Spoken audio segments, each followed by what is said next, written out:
Hello student, welcome back to our channel that is CGM academy. बच्चे last time हमने किया था nomenclature. Last video में nomenclature के रूल्स हम पढ़ चुके हैं। आज कुछ क्वेश्चन प्रैक्टिस करने वाले हैं, तो स्टार्ट करते हैं।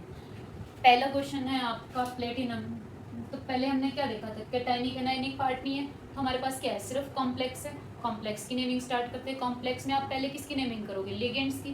लिगेंड को अल्फाबेटिक ऑर्डर में नेमिंग देनी है। देखो ये आपके पास अमीन है, क्लोरीन है, नाइट्रो है। तो सबसे पहले किसका नाम आएगा बच्चे, अमीन। अमीन कितने हैं, देखो डाई अमीन, डाई अमीन क्लोराइडो नेगेटिव लिगेंड है, तो क्या लगाओगे, ओ लगाओगे। और नाइट्रेट, अब NO2 लिखा है, इसका मतलब नाइट्रोजन से अटैच है क्योंकि एम्बिडेंटेट लिगेंड है आपका। और क्या जाएगा, कॉम्प्लेक्स। देखो कोई चार्ज नहीं है तो प्लेटिनम ही लिखोगे, प्लेटिनम। अब क्या लिखोगे बच्चे, मेटल के साथ उसकी ऑक्सीडेशन स्टेट निकली। तो देखो -1 क्लोरीन पे है, माइनस नाइट्रो पे है, -1 नाइट्रेटो पे, और कॉम्प्लेक्स पे आपका कोई चार्ज नहीं है, तो प्लेटिनम क्या आ जाएगा, सेकंड आ जाएगा। अगर नहीं समझ आ रहा तो ऑक्सीडेशन स्टेट निकाल के देखना। यहाँ पे देखो ये कैटायनिक पार्ट है आपका पोटेशियम, ये एनायनिक पार्ट है। तो पहले हम किसको लिखेंगे, कैटायनिक पार्ट को, पोटेशियम लिख दिया हमने। उसके बाद देखो लिगेंड, एक ही टाइप का लिगेंड है तो उसी को लिख देंगे। कितने हैं, टेट्रा, 4 है। टेट्रा हाइड्रो साइडो, हाइड्रोक्साइडो, हाइड्रोक्साइडो क्या लिखोगे, नेगेटिव लिगेंड तो हाइड्रोक्साइडो। अब देखो अगर पोटेशियम को हटाओगे तो 2 नेगेटिव आएगा, तो जिंक को यहाँ क्या लिखोगे, क्योंकि एनायनिक कॉम्प्लेक्स आ रहा है आपका, जिंकेज। और चार्ज निकालो बच्चे, 4 - 2, सेकेंड ऑक्सीडेशन स्टेट आ जाएगी आपकी जिंक की। अब देखो पहले क्या है, कैटायनिक पार्ट है, पोटेशियम को लिख दो, पोटेशियम। लिगेंड देखो अब, ट्राई बाइडेंटेट लिगेंड है आपका, ट्राई ऑक्सिलेटो नेगेटिव लिगेंड है। और आपका कॉम्प्लेक्स कैसा आएगा, नेगेटिव आएगा बच्चे, तो क्या लिखोगे, एल्यूमिनेट, क्योंकि ATE लगेगा तब कॉम्प्लेक्स कैसा होगा, एनायनिक होगा। और ऑक्सीडेशन स्टेट कितनी आ जाएगी, ऑक्सिलेट पे 2 नेगेटिव चार्ज होता है, 2 3 6, 6 - 3 3 आ जाएगी आपकी। अब यहाँ देखो मर्क्यूरी, अब मर्क्यूरी पे आपको चार्ज बताना पड़ेगा। यहाँ पे मर्क्यूरी पे आप ले रहे हो 1 चार्ज, और ये क्या है बच्चे आपका, थायोसाइनेटो पर कितना है, टेट्रा, टेट्रा थायोसाइनेट। एंड अब देखो मर्क्यूरी पे +1 है, आपने 1 लिखा तो यहाँ -1 आएगा। अब कोबाल्ट को क्या लिखोगे, एनायनिक कॉम्प्लेक्स है तो कोबाल्टेट, कोबाल्टेट। ऑक्सीडेशन स्टेट कितनी आएगी, 4 - 1 3 आ जाएगी आपकी ऑक्सीडेशन स्टेट, ब्रैकेट में रोमन नंबर में लिखो। आज से आपने नेमिंग करनी है। ये कुछ क्वेश्चंस थे जो हमने प्रैक्टिस कर लिए हैं, ये हम कर रहे थे पिछले टॉपिक से। अब हम स्टार्ट करेंगे आपका आइसोमेरिज्म, बहुत ज़्यादा इंपॉर्टेंट है आइसोमेरिज्म इन कोऑर्डिनेशन कॉम्प्लेक्सेस। बच्चे आइसोमेरिज्म क्या होता है, केमिकल फॉर्मूला सेम रहता है, यानी एक ही केमिकल फॉर्मूला के आप डिफरेंट डिफरेंट स्ट्रक्चर बनाते हो, यानी मॉलिक्यूल का केमिकल फॉर्मूला सेम रहने वाला है, बस उसके अराउंड आपने क्या चेंज करना है, एटम्स का अरेंजमेंट चेंज करना है, वो आपका आइसोमेरिज्म कहलाता है। पहले आइसोमेरिज्म की डेफिनेशन ही लिख लो। क्या पढ़ेंगे हम, isomerism, merism in coordination complexes, बहुत ज़्यादा इंपॉर्टेंट है। आइसोमेरिज्म इन, देखो आइसोमेरिज्म क्या होता है, पहले इसको पढ़ लेते हैं। आइसोमेरिज्म क्या होगा बच्चे, molecules having same chemical formula, यानी जितने भी मॉलिक्यूल्स को आप ड्रॉ कर रहे हो उनका केमिकल फॉर्मूला सेम रहने वाला है, but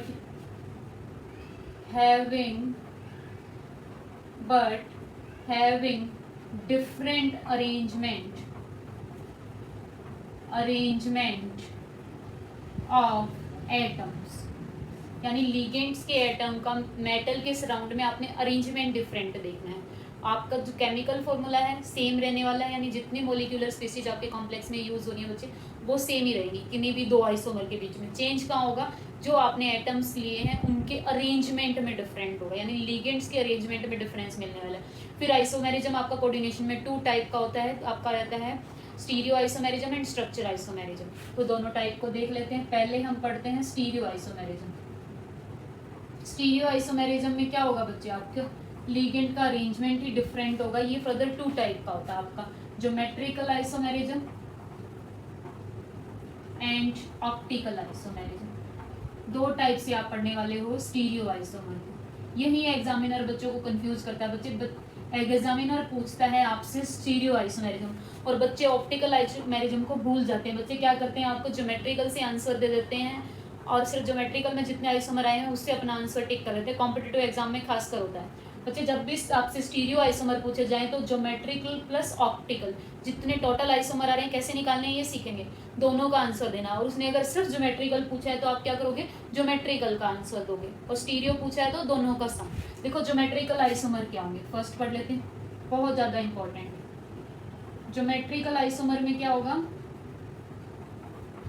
different arrangement of atom, क्योंकि एटम का ही डिफरेंट अरेंजमेंट होने वाला है, बाकी सब कुछ तो सेम ही रहने वाला है। Arrangement of atoms of ligand surround या around an central metal atom, यानी सेंट्रल मेटल एटम के अराउंड आपके लिगेंड्स का अरेंजमेंट डिफरेंट होने वाला है। ज्योमेट्रिकल को आप दो तरह से पढ़ते हो बच्चे, सिस ट्रांस, फेक एंड मर।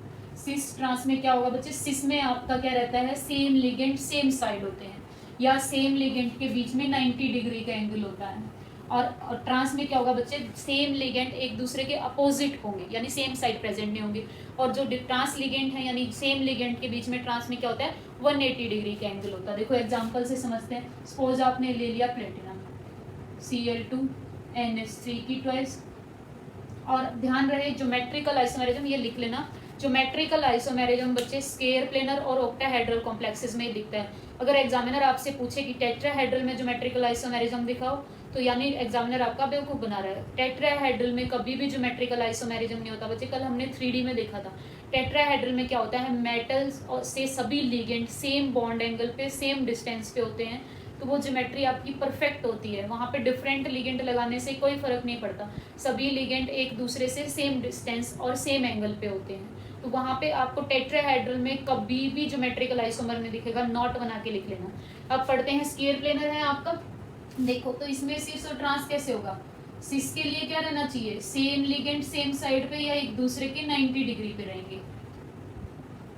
ये फिर अब कैसा हुआ, आप सुन के ही बता सकते हो कैसा आइसोमेरिज्म हुआ, सिस आइसोमर होगा। और ट्रांस में क्या होगा बच्चे, सेम लिगेंड एक दूसरे के अपोजिट प्रेजेंट होंगे, बच्चों की लैंग्वेज में बात करो तो। और अगर आप देखो तो एक दूसरे के 180 डिग्री पे होते हैं। जैसे कल 3D में दिखाया था स्ट्रक्चर्स, वैसे ही आज 2D में। वैसे तो ये 2D ही होता है, स्क्वायर प्लेनर तो प्लेन में ही प्रेजेंट होगा। क्या आपका प्लेटिनम इस प्लेन में रखा हुआ है, तो ये लिगेंड्स भी प्लेन में। अब देखो अमोनिया एक दूसरे के 180 डिग्री पे या अपोजिट डायरेक्शन में है, तो ये क्या हो जाएगा आपका, ट्रांस हो जाएगा। ये हमने किस में पढ़ा, स्क्वायर प्लेनर में। अब ऑक्टाहेड्रल में भी देख लेते हैं बच्चे ज्योमेट्रिकल आइसोमर को। देखो Ml6 ऑक्टाहेड्रल में पढ़ते हैं, यानी सभी के सभी लिगेंड सेम है। लिगेंड सेम है तो कोई सिस ट्रांस नहीं आएगा। Ml6 में कोई ज्योमेट्रिकल आइसोमर नहीं होगा, यानी मेटल के अराउंड सभी के सभी लिगेंड कैसे हैं, सेम है। होमोलेप्टिक कॉम्प्लेक्स है आपका। होमोलेप्टिक कॉम्प्लेक्सेस क्या होते हैं बच्चे, जितने मेटल ने लिगेंड कंटेन किए हुए 4, 5, 6 सभी के सभी सेम है। सपोज इसका एग्जांपल मैं आपको लिख दूं, FeCO5 CrCO6, तो ये हम पढ़ रहे हैं यहाँ पे, ये मैंने होमोलेप्टिक के एग्जांपल के लिए लिखा है। यहाँ पे आप पढ़ रहे हो तो ये 6 के 6 लिगेंड सेम है, तो देख लो अरेंज करके देखो, क्या कोई आपका सिस ट्रांस आएगा बच्चे, यहाँ पे नहीं आएगा, क्योंकि सभी के सभी कैसे लिगेंड हैं, कार्बोनिल हैं। ये कॉम्प्लेक्स क्या कहलाएगा आपका, होमोलैप्टिक कॉम्प्लेक्स, क्योंकि सभी लिगेंड सेम है। तो सभी लिगेंड सेम है, सभी एक दूसरे के 90 डिग्री पे भी हैं, 180 डिग्री पे भी हैं, कोई सिस ट्रांस नहीं बनेगा। फिर आप क्या कर दो, एक लिगेंड को डिफरेंट कर दो, यहाँ किसको क्या कर दो, Ml5X, यानी यहाँ पे एक 5 लगा के कोई NH3 या Cl लगा दो। अभी भी आपका कोई भी ज्योमेट्रिकल आइसोमर नहीं आएगा, क्योंकि बच्चे Cl के ट्रांस में भी CO है और सिस में भी CO है, तो इस वजह से आपका कोई भी आइसोमर नहीं आने वाला। अब आइसोमेरिज्म आपका कहाँ से स्टार्ट होगा, अगर एग्जामिनर Ml6 Ml5X में यानी 5 लिगेंड सेम रख के या 6 लिगेंड सेम रख के आपसे ज्योमेट्रिकल आइसोमर पूछो तो नहीं होता है बच्चे वहाँ पे सिस ट्रांस। यहाँ से स्टार्ट होता है आपका ऑक्टाहेड्रल में सिस ट्रांस। कैसे होगा, मेटल के चारों तरफ। अब देखो क्या कर दो बच्चे, X को एक दूसरे के 180 डिग्री पे रख दो, L तो 4 के 4 L सेम है, यानी ये चारों लिगेंड सेम है जो आपके प्लेन में प्रेजेंट है। ये कुछ नहीं देने वाले, कहाँ से कभी भी क्वेश्चन को सोल्व करो तो डिफरेंट स्पीसीज को पकड़ो। तो यहाँ से आपको ये दूसरे के 180 डिग्री पे हुए, तो ये कैसा आइसोमर हुआ आपका, ट्रांस हुआ। और अगर आप इन दोनों को क्या कर दो, एक दूसरे के 90 डिग्री पे कर दो, या तो यहाँ लगा दो, हो गए एक दूसरे के 90। ये देखो ये प्लेन वाला है X आपका, और इसके ऊपर जस्ट प्रेजेंट होगा आपका एक CO, एक X को सपोज आपने यहाँ लगा दिया, यहाँ देख लो एक बार ध्यान से।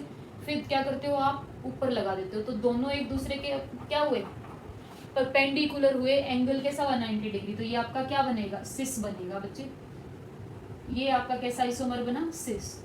तो इसके सिस और ट्रांस दो ही बनेंगे। कब, 4 लिगेंड सेम है और 2 लिगेंड क्या है आपके, डिफरेंट है। फिर आप क्या कर दो, नेक्स्ट आप पढ़ोगे आपके 3 लिगेंड सेम होंगे और अदर 3 लिगेंड सेम होंगे, यानी कि आपने एल को 3 कर दिया और एक्स को 3 कर दिया। तो इस टाइम बच्चे आपके बनते सिस ट्रांस ही है, बट उनको नाम दिया जाता है फेक और मर, फेसियल आइसोमर और मेरिडोनियल आइसोमर। फेसियल आइसोमर में क्या होगा, जो ये 3 सेम लिगेंड है, कोई भी 3 सेम लिगेंड आपके क्या होंगे, एक ट्रायंगुलर फेस पे प्रेजेंट होंगे। और मेरिडोनियल में क्या होगा, दिखाते हैं आपको, याद भी करवाते हैं, तो बच्चों को बड़ी दिक्कत होती है इनको समझने में, अभी समझा देते हैं बहुत इजी वर्ड्स में। ये आपका ऑक्टाहेड्रल बन गया। क्या करना है, कोई भी 3 सेम लिगेंड को सेम फेस पे लगा दो। क्या ये आपका एक ट्रायंगुलर फेस बन रहा है, ये ट्रायंगुलर फेस पे लगा दिए, यानी एक दूसरे के सिस पे लगा दो सबको, तो ये क्या कहलाएगा, ट्रायंगुलर फेस बन रहा है। तो देखो आपका एक बहुत ही अच्छा ट्रायंगुलर फेस बन रहा है। मैं इसको थोड़ा सा डिजाइन कर देती हूँ ताकि आपको अलग से दिखे। ये ट्रायंगुलर फेस बना है, तो इसको आप क्या बोलोगे, फेसियल आइसोमर। बहुत ज्यादा इजी है, जैसा नाम है वैसे ही दिखा दिया आपको, फेसियल आइसोमर। मेरिडोनियल के लिए क्या होगा बच्चे, मेरिडियन पे प्रेजेंट होगा। अगर मेरिडियन से भी ना देखना है तो देखो अभी आपको बहुत इजी ट्रिक सिखा देते हैं। क्या होगा बच्चे, यहाँ पे सेम लिगेंड एक दूसरे के टी पे प्रेजेंट होंगे, यानी आपकी टी शेप बन रही होगी। देखो ये क्या बन रही है, ऐसे टी शेप बन रही है आपकी। अगर 3 सेम लिगेंड एक दूसरे के टी पे प्रेजेंट हैं तो टी शेप बना रहे हैं, तो वो आपका क्या कहलाता है, मेरिडोनियल। और अब किसको लगा दो, आपके एक्स बच गए, उनको भी लगा दो। क्या चेक करो, क्या ये भी टी शेप बना रहे, तो ये क्या बन रही थी आपकी, टी शेप बन रही थी, तो तब आपका क्या आता है, मेरिडोनियल।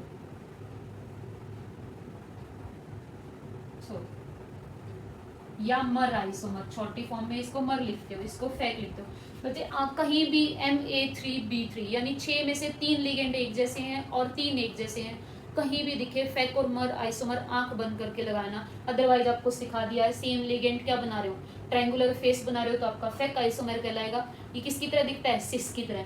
और 3 लिगेंड अगर एक दूसरे के टी पे प्रेजेंट है तो वो क्या बनाता है, आपका मेरिडोनियल बनाता है। मेरिडोनियल में कंपलसरी है बच्चे, सेम लिगेंड के बीच में 180 डिग्री का एंगल आना चाहिए, जैसे ट्रांस में आता है। कोई भी 2 सेम लिगेंड के बीच में 180 डिग्री का एंगल आना चाहिए और आपकी टी शेप बन सकती है। ये मेरिडोनियल की पहचान बहुत ज्यादा इंपॉर्टेंट है, हर एग्जाम में फेक और मर से क्वेश्चन पूछा जाता है। कहीं भी आपको ऐसा दिखे 3 लिगेंड सेम है, अदर 3 लिगेंड सेम है 6 में से, तो आपका फेक और मर जाता है।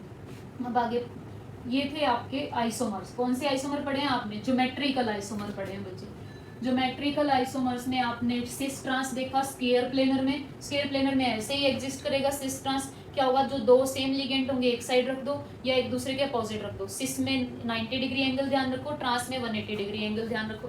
फिर आपका क्या होता है बच्चे, आपने ऑक्टाहेड्रल में पढ़ा, 2 में ही बनेगा, टेट्राहेड्रल में कभी भी ज्योमेट्रिकल आइसोमर नहीं बनेगा। ऑक्टाहेड्रल में आपने कब पढ़ा, ML6 यानी सभी के सभी लिगेंड से थे, कोई ज्योमेट्रिकल आइसोमर नहीं था। फिर क्या हुआ, अगर आपके कोई 5 लिगेंड सेम है तो सिर्फ एक ही लिगेंड डिफरेंट है, तब भी आपका कोई ज्योमेट्रिकल आइसोमर नहीं होता। फिर अगर क्या होता है बच्चे, 4 लिगेंड सेम है, कोई 2 लिगेंड एक दूसरे के साथ सेम है, तब भी आपका क्या बन सकता है, ज्योमेट्रिकल आइसोमर बनेगा, सिस और ट्रांस। फिर क्या हो जाए, 3 लिगेंड एक जैसे और दूसरे 3 लिगेंड एक जैसे हो जाए, तब आपका फेक और मर बनता है। ये ज्योमेट्रिकल आइसोमर्स थे। अब हम पढ़ते हैं ऑप्टिकल आइसोमर। ऑप्टिकल आइसोमर में क्या होगा बच्चे, आप मिरर इमेज बनाओगे अपने आइसोमर की। पहले तो अगर एक से ज्यादा ज्योमेट्रिकल आइसोमर बन रहे हैं तो ज्योमेट्रिकल आइसोमर बनाओगे। ऑप्टिकल आइसोमर बनाने के लिए कॉम्प्लेक्स के जितने ज्योमेट्रिकल आइसोमर बनेंगे, हर एक का ऑप्टिकल आइसोमर चेक करोगे। कैसे चेक करोगे, उसकी मिरर इमेज ड्रॉ करोगे। अगर mirror image as it is उठा के अगर कॉम्प्लेक्स पे रखो, वो सुपर इम्पोज हो जाती है, तो आपका कॉम्प्लेक्स क्या है, ऑप्टिकली इनएक्टिव है, यानी कोई ऑप्टिकल आइसोमर नहीं देगा। अगर क्या है, वो mirror image non super imposable है, यानी एज इट इज इम्पोज नहीं हो रही है, तो क्या होगा बच्चे, वो आपका ऑप्टिकली एक्टिव होगा और वो आपको क्या देगा, ऑप्टिकल आइसोमर देगा। अगर इस मिरर इमेज में क्या करना पड़ता है बच्चे, टाइम के साथ 180 डिग्री रोटेट करके देखना पड़ता है, तो बच्चों को बहुत ज्यादा कंफ्यूजन हो जाती है। तो मैं आपको प्लेन ऑफ सिमेट्री से समझाऊंगी ऑप्टिकल आइसोमर। हेडिंग डाल लो, optical isomer.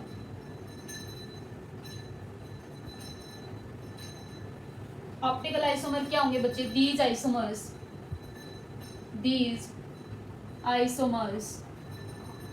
are non-superimposable mirror image of each other. दिखाती हूँ जो डेफिनेशन लिखी है वो किसके अकॉर्डिंग है, एग्जाम्पल से समझना चाहूँ। और बच्चे जो दो स्पीसीज एक दूसरे की मिरर इमेज होती हैं और एक दूसरे पे सुपर इम्पोजेबल नहीं होती। सुपर इम्पोजेबल का क्या मतलब है, देखो इन दोनों हाथों को देखो, ये एक दूसरे की मिरर इमेज है। अगर मैं एज इट इज इनको एक दूसरे के ऊपर रखूँ तो क्या ये सुपर इम्पोज हो रहे, नहीं हो रहे, क्योंकि देखो क्या है, अगर सुपर इम्पोज होते तो ये मेरे राइट और लेफ्ट थंब एक दूसरे के ऊपर आते, यानी ऐसे होते सुपर इम्पोज। बट जैसे हमारे हैंड नॉन सुपर इम्पोजेबल है, अगर ऐसा आपका मोलिक्यूल आ रहा है एक दूसरे के ऊपर, क्योंकि एक दूसरे की मिरर इमेज ही थे, ऐसे देखो, फिर इसको सुपर इम्पोज करना चाहोगे, ये सुपर इम्पोज नहीं होते, नॉन सुपर इम्पोजेबल है। एज इट इज उसके ऊपर रख के देखो, वो आपकी मिरर इमेज ऐसी आ रही है नॉन सुपर इम्पोजेबल, तो वो ऑप्टिकली एक्टिव है। और दूसरा नाम इनको क्या देते हो आप, इनेंशियोमर, ऑर्गेनिक केमिस्ट्री में पढ़ोगे। और क्या बोल सकते हो आप इनको, इनेंशियोमर। और ऐसे मॉलिक्यूल बच्चे कायरल मॉलिक्यूल के नाम से भी जाने जा सकते हैं, क्योंकि जो क्या है एक दूसरे की मिरर इमेज है, बट मिरर इमेज उसके ऊपर सुपर इम्पोजेबल नहीं है। सुपर इम्पोजेबल के मतलब क्या होता है, एग्जैक्टली अगर आप मिरर इमेज को उठा के मॉलिक्यूल के ऊपर रख दो तो पता भी ना लगे कि हमने इसके ऊपर रखा है। दूसरा फिर आप इसको कैसे पहचान सकते हो, एक बार मिरर इमेज से चेक कर लेते हैं। कोई भी एग्जाम्पल उठा लो, यही उठा लो आप, ऑक्टाहेड्रल में बनते हैं, ठीक है। आप उठा लो कोबाल्ट NH3 थ्राइस EN, इसको हम कर देते हैं 4 और एक EN ले लेते हैं। ये हिट्रोलैप्टिक के लिए वैलिड होते हैं बच्चे, यानी कैसे कॉम्प्लेक्सेस होते हैं हिट्रोलैप्टिक, जिसमें डिफरेंट लिगेंड यूज हो, क्योंकि सेम लिगेंड यूज होंगे तो आपके ज्योमेट्रिकल ही नहीं बनेंगे, ज्योमेट्रिकल नहीं बनेंगे तो ऑप्टिकल कहाँ से बनाओगे, ऑप्टिकल बनाओगे भी तो क्या कर रहे हो आप, यानी मिरर इमेज भी सेम ही बनने वाली है, तो ओवरलैप कर जाएंगे तो ऑप्टिकली इनएक्टिव होगा, ऑप्टिकल आइसोमर देगा ही नहीं। तो ये किसके लिए वैलिड होगा, हेट्रोलैप्टिक कॉम्प्लेक्सेस के लिए। तो हम इसको ड्रॉ करते हैं, ये कैसे बन सकता है आपका, चेक करेंगे पहले इसके ज्योमेट्रिकल आइसोमर कितने बनेंगे। देखो क्या करो बच्चे, 4NH3 है, उनको सबको साथ साथ रख दो। ये इथाइलिन इथेन 1,2 डायमीन है आपका, और ये क्या है आपका NH3 NH3 NH3 NH3। यहाँ से आपका कोई और ज्योमेट्री पॉसिबल नहीं है, क्योंकि देखो आपकी इथेन 1,2 डायमीन के ट्रांस में भी NH3 आ रहा है, सिस में भी NH3 आ रहा है, NH3 के खुद के ट्रांस में भी NH3 आ रहा है और सिस में भी, यही इसकी ज्योमेट्री पॉसिबल है। अब देखो, अब इसकी मिरर इमेज ड्रॉ करनी है, यानी आप इसको मिरर मानोगे। मैं बताती हूँ कैसे मिरर इमेज। बच्चे जब मिरर ड्रॉ करते हो, मिरर की साइड जो स्पीसीज दिखे उसको इधर भी मिरर के एकदम साथ में ही बना दो। कभी भी किसी भी कॉम्प्लेक्स की मिरर इमेज बना रहे हो, चाहे ऑर्गेनिक में या इनऑर्गेनिक में, क्योंकि इनेंशियोमर ऑर्गेनिक में भी ढूंढोगे, जो मिरर के साथ साथ दिख रहा है, ये मिरर के साथ दिख रहा है तो इधर भी मिरर के साथ ही बना दो एज इट इज। अब NH3 दिख रहा है बच्चे इधर, बाकी तो वैसे बच्चे ही NH3 है, इधर ही बनाओ इसको NH3। हाइड्रोजन इधर उधर थोड़े बहुत कर देना, बट मॉलिक्यूल का ध्यान रखोगे। इथेन 1,2 डायमीन मिरर की तरफ था, इथेन 1,2 डायमीन को मिरर की तरफ बनाओ। ये अमोनिया मिरर की तरफ था, इसको मिरर की तरफ ही बनाओ। अब बच्चे इसको उठा के देखो, इस मॉलिक्यूल को एज इट इज अपनी इमेजिनेशन में उठाओ, क्योंकि वैसे तो उठा नहीं सकते, रखोगे तो क्या होगा। अब EN इधर आ रहा है, सुपर इम्पोज नहीं हो रही है इसके ऊपर, क्या ये इसके ऊपर एज इट इज छप जाएगी, दिखेगा ना आपको, ये EN इधर दिखेगा, ये EN ऐसे दिखेगा। तो ये मिरर इमेज कैसे आई, नॉन सुपर इम्पोजेबल आई, यानी आपका मॉलिक्यूल क्या दे रहा है, ऑप्टिकल आइसोमर दे रहा है, ठीक है। फिर दूसरा क्या चेक कर सकते हो आप, मिरर इमेज कैसी आई, नॉन सुपर इम्पोजेबल। तो ये क्या हुआ आपका, ऑप्टिकल आइसोमर्स हुए। कितने ऑप्टिकल आइसोमर आए इस मॉलिक्यूल के, 2। और ज्योमेट्रिकल कैसा आ रहा है, एक भी नहीं आ रहा, क्योंकि ये ज्योमेट्रिकल आइसोमर दे ही नहीं रहा, सभी सिस ट्रांस में है, या एक मान लो इसको। तो टोटल कितने हो गए, एक ज्योमेट्रिकल आइसोमर आया उसका, और 2 आपके ऑप्टिकल आइसोमर। स्टीरियो आइसोमर कितने आएंगे, 3 आ जाएंगे, स्टीरियो आइसोमर बोला मैंने। फिर दूसरा तरीका क्या होता है बच्चे आपका, सिग्मा, प्लेन ऑफ सिमेट्री बोलते हैं सिग्मा को। प्लेन ऑफ सिमेट्री आप चेक करो अपने मॉलिक्यूल में। प्लेन ऑफ सिमेट्री को कैसे इमेजिन करोगे, आपको अपने मॉलिक्यूल को 2 इक्वल भाग में बांटना है।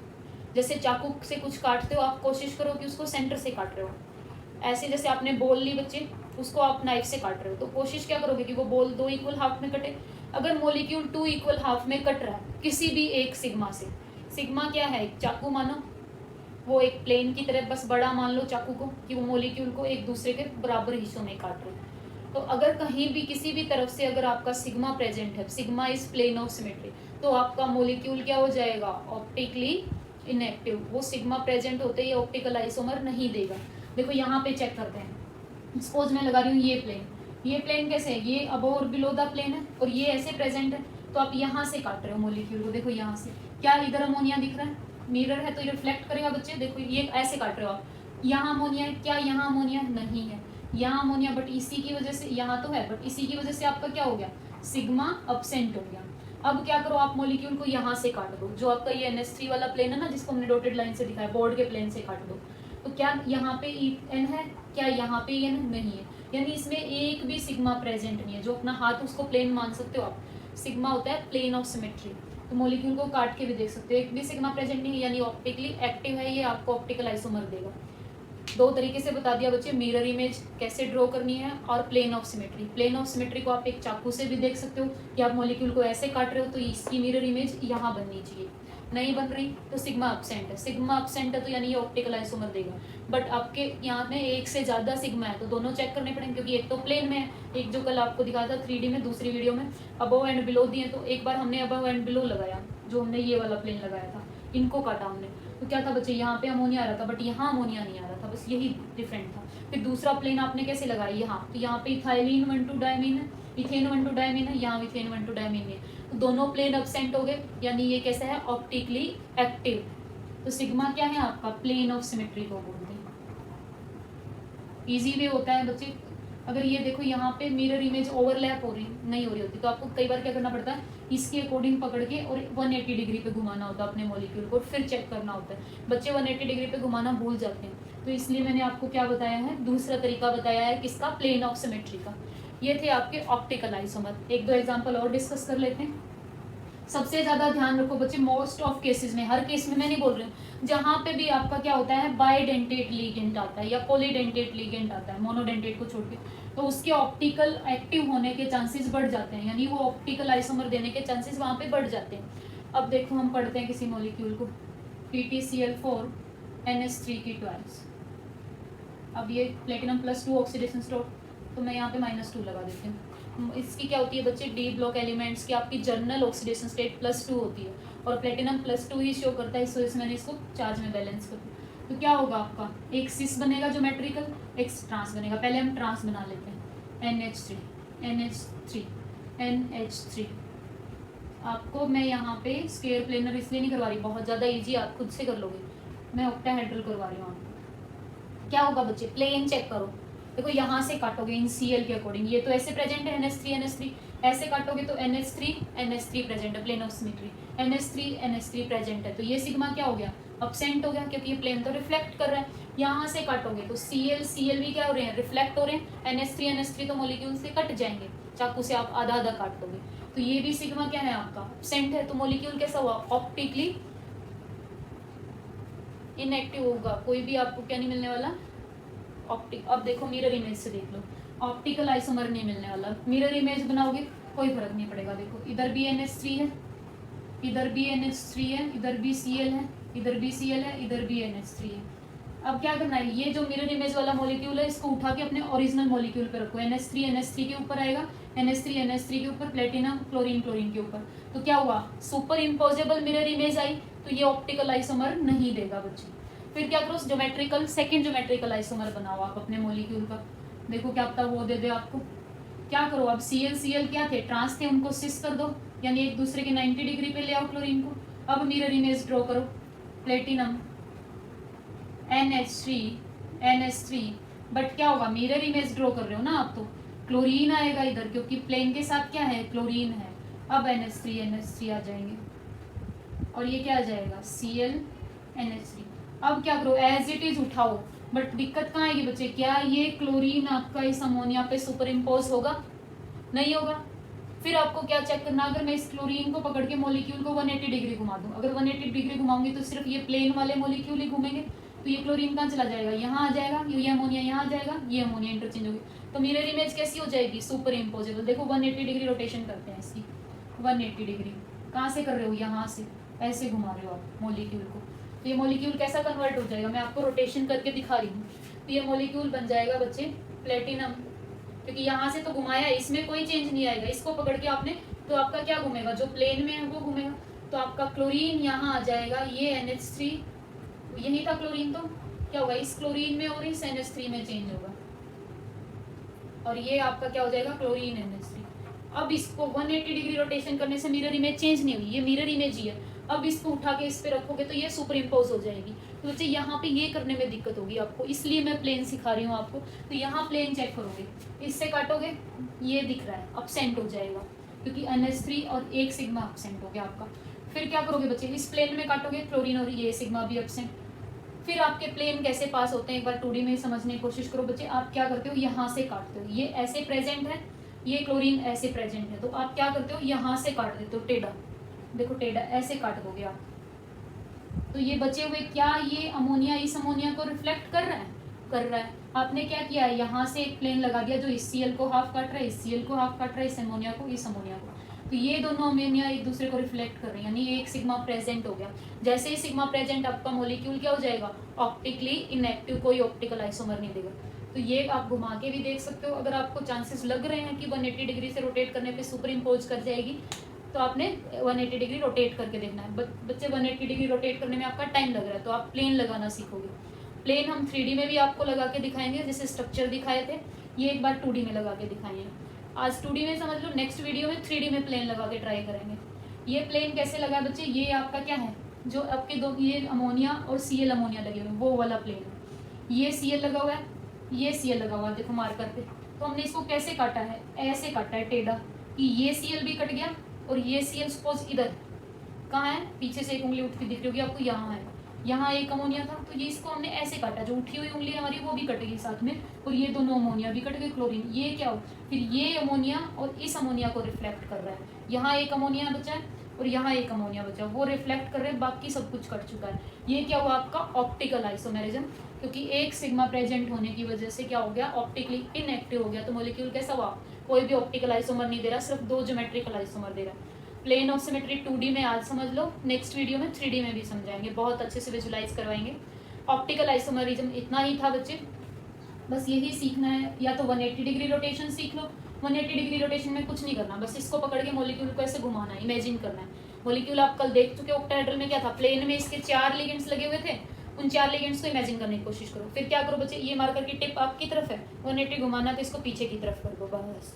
तो क्या हो जाएगा, लिगेंड्स का एक्सचेंज होगा, तो Cl यहाँ से यहाँ पहुँच गया आपका, और मॉलिक्यूल क्या हो गया, सुपर इम्पोज। इसी वजह से आपको सिग्मा लगाना सिखा रहे हैं, क्योंकि 180 डिग्री रोटेशन में बच्चे कंफ्यूज हो जाते हैं, और एंड टाइम पे बच्चे 180 डिग्री रोटेशन लगाना भी भूल जाते हैं। इसके बाद है, बहुत ज़्यादा इंपॉर्टेंट है आपके आइसोमर। कौन से आइसोमर, सेकंड टाइप है आइसोमेरिज्म की, स्ट्रक्चर आइसोमर्स। इसमें क्या होगा, मॉलिक्यूल का स्ट्रक्चरल चेंज होगा, स्ट्रक्चर आइसोमर्स। फर्स्ट पढ़ते हैं लिंकेज आइसोमेरिज्म। डेफिनेशन के वैसे लर्न कर लेना डेफिनेशन। लिंकेज आइसोमेरिज्म कौन दिखाते हैं बच्चे, एम्बिडेंटेट लिगेंड दिखाते हैं, क्योंकि वहां पे क्या है, लिगेटिंग, लिगेंड का लिगेशन डिफरेंट है, कि वो मेटल पे एक टाइप में एक ही एटम से जुड़ सकता है, उसके पास 2 डोनर एटम, और उसकी मर्जी है वो किसी से जुड़े। तो जहां पे भी आपको क्या दिखे, एम्बिडेंटेट लिगेंड दिखे, क्या लगा दोगे आप, लिंकेज आइसोमेरिज्म, क्योंकि वहाँ पे लिगेंडिंग साइट, लिगेंड के पास 2 हैं, वो किससे जुड़ सकता है, वो आपका सल्फर, HCN में सल्फर से भी जुड़ सकता है और नाइट्रोजन से भी। क्या होगा बच्चे, शोन बाय एम्बिडेंटेट लिगेंड्स।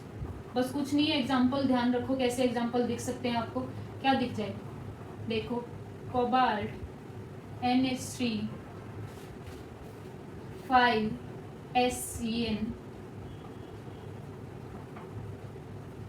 अब HCN क्या कर सकता है आपका, सल्फर से भी जुड़ सकता है, नाइट्रोजन से भी जुड़ सकता है, और आपको क्या दिख जाए, NO2।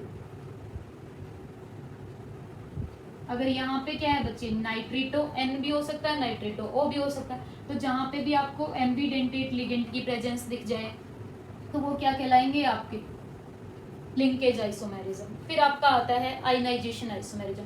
आयनाइजेशन आइसोमेरिज्म में क्या होगा बच्चे, आपके लिगेंड्स का एक्सचेंज होगा, नेगेटिव लिगेंड्स का स्पेशली होता है, कोऑर्डिनेशन स्फीयर और आयनाइजेशन स्फीयर के बीच में। बहुत ही ज़्यादा इंपॉर्टेंट और बहुत ही ज़्यादा इजी है, हर एक कॉम्पिटेटिव एग्जाम में और बोर्ड्स में पूछे जाने वाले क्वेश्चन। तो अब आपका क्या है, लिंकेज के बाद सेकेंड आयनाइजेशन। आयनाइजेशन से तो बच्चे रिएक्शन भी पूछ ली जाती है, देखो क्या होगा बच्चे, exchange of ligands, especially negative ligands between ionization sphere and coordination sphere। Ionization sphere और कोऑर्डिनेशन स्फीयर के लिगेंड्स में क्या होने वाला आपका एक्सचेंज होने वाला। देखो कैसे, देखो आपको दिया कोबाल्ट NH3 Cl SO4, ठीक है। अब मैं दूसरा कॉम्प्लेक्स इसके साथ क्या लिख दूँ, Cl NH3 SO4 Cl। अब क्या दिख रहा है आपको, सीधा सीधा दिख रहा है कि क्या हुआ, ये आयनाइजेशन स्फीयर था, ये कोऑर्डिनेशन स्फीयर था, इनके बीच में नेगेटिव लिगेंड्स का एक्सचेंज हुआ है, तो ये कहाँ जाएंगे, आयनाइजेशन आइसोमेरिज्म में। फिर इनको डिस्टिंग्विश करवा लेता बच्चे वो कभी आपसे, तो डिस्टिंग्विश क्या से करोगे, आपके दो ही टेस्ट होते हैं, आप क्या करो, बेरियम का सोल्ट डालो और सिल्वर नाइट्रेट डालो। बेरियम में भी आप डाल सकते हो बेरियम नाइट्रेट, तो क्या ये आपकी रिएक्शन बेरियम के साथ देखा, क्योंकि बेरियम क्या है 2 पॉजिटिव, SO4 क्या है 2 नेगेटिव, तो ये क्या बना लेगा बच्चे, बेरियम सल्फेट बना लेगा, यानी यहाँ पे आपकी रिएक्शन होगी। बट सिल्वर क्या है, मोनोकेटायन है, Ag पॉजिटिव, क्या ये SO4 2 नेगेटिव के साथ रिएक्शन देगा, नहीं देगा, तो कोई रिएक्शन नहीं मिलेगी। अगर यहाँ पे आप करते हो बेरियम 2 पॉजिटिव और AgNO3 के साथ रिएक्शन, अब AgCl तो बन जाएगा क्योंकि वो मोनोएनायन है, वो मोनोकेटायन है, आपका सॉल्ट बन रहा है AgCl, बट बेरियम के साथ ये रिएक्शन नहीं देगा। ये डिस्टिंग्विशन के लिए टेस्ट होते हैं, क्योंकि वो डाइकेटायन है तो डाइएनायन के साथ ही आपका एमिट होगा, और ये मोनोएनायन है तो मोनोकेटायन के साथ ही सॉल्ट बनेगा। ये डिस्टिंग्विशन होती है, इसकी डायरेक्ट क्वेश्चन आता है कॉम्पिटिटिव एग्जाम में भी और बोर्ड में भी पूछ लिया जाता है। तो ऐसे आइसोमेरिज्म क्या कहलाएंगे आपके, आयनाइजेशन आइसोमेरिज्म। फिर थर्ड आपका आता है हाइड्रेटेड आइसोमेरिज्म। हाइड्रेटेड आइसोमेरिज्म क्या होता है बच्चे, आपका सेम ही रहने वाला है, बस वहां पे क्या होगा, कोऑर्डिनेशन स्फीयर और आयनाइजेशन स्फीयर में वाटर का एक्सचेंज होता है, तो इनको आप ये भी बोलते हो सोलवेटेड आइसोमेरिज्म। थर्ड टाइप है आपका सोल्वेशन आइसोमेरिज्म। क्या होगा बच्चे, exchange of water between ionization sphere and coordination sphere. Coordination sphere और आयनाइजेशन स्फीयर के बीच में क्या होगा, एक नेगेटिव लिगेंड कोऑर्डिनेशन स्फीयर से बाहर आ रहा होगा और वाटर आपका कोऑर्डिनेशन स्फीयर में जा रहा होगा। जैसे आपको दिया हुआ है कोबाल्ट Cl3NH3H2O, 3H2O लगा लो, ये H2O की थ्राइस कर लो, जो भी करना है। तो क्या होगा बच्चे, आपका एक वाटर मॉलिक्यूल अंदर जाएगा, धीरे धीरे एक्सचेंज होगा, H2O Cl2 NH3 और आपका क्या हो जाएगा ClH2O की ट्वाइस। फिर अगेन एक वाटर मॉलिक्यूल को अंदर ले आओ, H2O ट्वाइस Cl NH3 की थ्राइस रखना, क्योंकि कोऑर्डिनेशन नंबर 6 रखना है। आपका क्या जाएगा Cl2H2। अब अगेन H2O मॉलिक्यूल आपके क्या हो जाएंगे अंदर, थ्राइस हो जाएगा बच्चे, और आपका क्या आ जाएगा NH3 की थ्राइस Cl। अब Cl3 पहले अंदर रखा था बाहर, ये क्या कर रहा है, चार्ज बैलेंस, तो आपका क्या हो रहा है, वाटर मॉलिक्यूल के एक्सचेंज हो रहा है, कहाँ से, कोऑर्डिनेशन स्फीयर और आयनाइजेशन स्फीयर। इनको सोल्वेशन आइसोमर भी बोलते हैं, और उसका दूसरा नाम होता है बच्चे हाइड्रेट आइसोमर्स। हाइड्रेट आइसोमर क्यों है, क्योंकि पानी का एक्सचेंज हो रहा है इसलिए, और सोल्वेशन भी इसी वजह से। तो क्या याद रखोगे, वाटर मॉलिक्यूल का एक्सचेंज होगा, वाटर मॉलिक्यूल आयनाइजेशन स्फीयर से कोऑर्डिनेशन स्फीयर में जा रहे होंगे। बहुत ज़्यादा इंपॉर्टेंट है और बहुत ज़्यादा ईजी है। फिर आपका फोर्थ टाइप आता है कोऑर्डिनेशन आइसोमेरिज्म। कोऑर्डिनेशन आइसोमेरिज्म में क्या होता है बच्चे, आपका एक कॉम्प्लेक्स का कैटायनिक पार्ट, कॉम्प्लेक्स का एनायनिक पार्ट एक साथ प्रेजेंट होते हैं, और एनायनिक और कैटायनिक कॉम्प्लेक्सेस में लिगेंड का एक्सचेंज होता है एक दूसरे के साथ। तो आप क्या पढ़ रहे हो, फॉर कोऑर्डिनेशन आइसोमेरिज्म। ये भी देखते ही पहचान लोगे, एग्जाम्पल से ही पूछा जाता है और देखते ही आप पहचान लेते हो। क्या होगा बच्चे, both cationic and anionic part of complexes present together in which exchange of ligands takes place। कैसे बच्चे, देखो आपका क्या है, कोबाल्ट NH3 6 प्रेजेंट है, फिर आपका क्रोमियम Cn6 प्रेजेंट है। अब आपको पहचानोगे कैसे, कौन सा कैटायनिक है कौन सा एनायनिक है। देखो बच्चे, कोबाल्ट के क्या साथ क्या लगा हुआ है, न्यूट्रल लिगेंड लगा हुआ है आपका, तो इस पे कोबाल्ट पे +3 चार्ज है। क्या अभी तक हमने किसी मेटल की ऑक्सीडेशन स्टेट नेगेटिव निकाली, नहीं, तो इसके ऊपर कैसा होना चाहिए, +3 चार्ज होना चाहिए।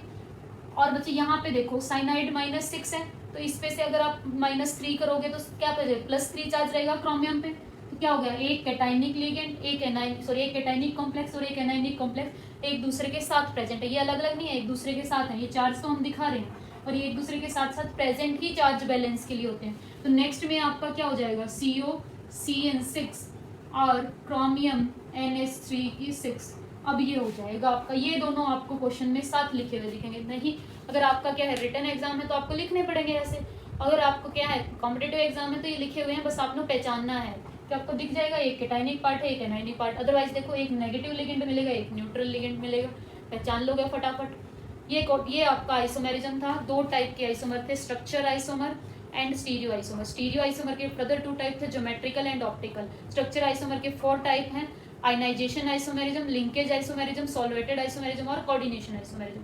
हमने अपना टॉपिक कंप्लीट किया है। आज की वीडियो में इतना ही है, मिलते हैं एक नई वीडियो के साथ। Thank you for listening.